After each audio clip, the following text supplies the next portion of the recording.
ওরে আয়েশা, ওই খাদিজার কথা মনে করলে আমার চোখের পানি ধরে রাখতে পারি না। আজ আমার সেই মক্কার জমিন আমার ফিরে পাইলাম রে আলী। আজ আমার খুশির কান্না। জোহরের নামাজ আমি জামাতে আদায় করব, আর আজকের এই বিজয়ের আযান যিনি দিবে তার কপাল ভালো। নবী মশওয়ারায় বসে গেলেন, কে দিবে আজ বিজয়ের আযান? একজন দাঁড়ায় বলে, নবী আজকের বিজয়ের আযান দিবেন আবু বকর। আর কেউ না কারো। আপনি তো আবু বকরের প্রশংসা করে বলেছেন, ওই হিজরতের পর নবী যখন ঘর থেকে বেরিয়ে আবু বকরকে গিয়ে আস্তে করে ডাক দিয়েছে গভীর রাত। আবু বকর দরজা খুলে লাব্বাইক ওয়া সাদাইক ইয়া রাসূলুল্লাহ।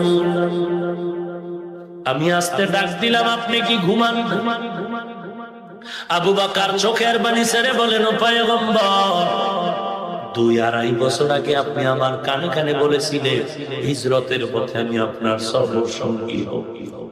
ও নবী, আল্লাহর জাতের কসম, ওই দিন থেকে আমি যতই ব্যস্ত থাকি, রাতের বেলা একটা সেকেন্ডের জন্য আমি ঘুমাই না।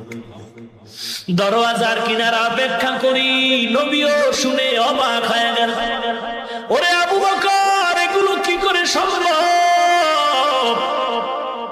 আবু বকর কান্না করে বলেন, আমি আবু বকর একা ঘুমাই না তা না, আমার ঘরে আমার ছোট মেয়ে আসমাও ঘুমায় না। প্রত্যেক রাত্র নাস্তা বানায় অপেক্ষা করে নবী আসবে, মদিনার লম্বা পথে নাস্তা দিবে। ওরে নবী, আমার মেয়েটাও ঘুমায় না।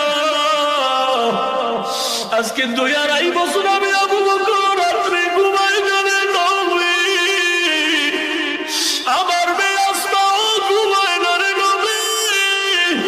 ওরে নবী, একটু খুঁটির গোড়ায় তাকায় দেখেন, ওই খুঁটির গোড়ায় আমরা মদিনায় যাওয়ার জন্য একটা উট কিনেছি, ওই উটও ঘুমায় না। আপনার আসার পথের দিকে তাকায় থাকে আর চোখ বেয়ে পানি পড়ে। মায়ার নবী হাউমাউ করে কাঁদেন, বালি আজ আবার দুঃখের রাত, কষ্টের রাত। আবু বকরের এই ত্যাগের বিনিময়ে দেওয়ার আবার কিছু নাই।